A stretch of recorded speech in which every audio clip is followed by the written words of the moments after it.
Yo, hello guys and welcome back again to another Minecraft tutorial. In this video, I will show you how you can actually get infinite resources or duplicate your items in Minecraft and make them like infinity.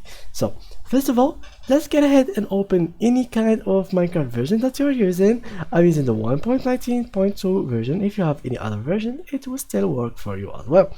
So then go ahead and open single player or multiplayer world. It depends on what world you want to, or on what game mode you want to duplicate your items in. For me, I'm using the single player, and I will still show you how you can do it in the multiplayer world as well.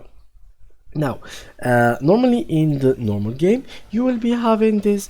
Let's do something like that, and survival. So you will be having this normal like bar, health, food, and items in here, inventory, which is really normal. And like if you get dirt, you will only get one dirt. You will have like limited resources. Let's say, for example, you wanted a lot of diamonds. Anyone who doesn't want diamonds? Now everyone wants netherite actually. So netherite is the most popular ore in Minecraft.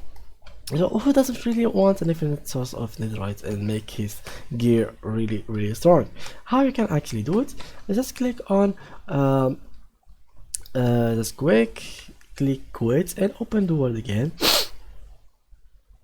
Just like so. Okay.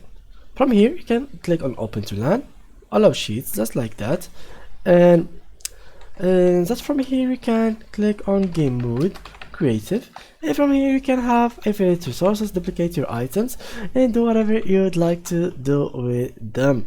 So in this multiplayer world you can do it as well, but you can't really create go game mode creative in the multiplayer world unless you were an admin. How you can give yourself admin? Just go to your server console and write something like that, OP, and then click write your name next to it, something like that, and after that you will be the admin. It will give you all the permissions inside the game. You can go creative mode and do whatever you want.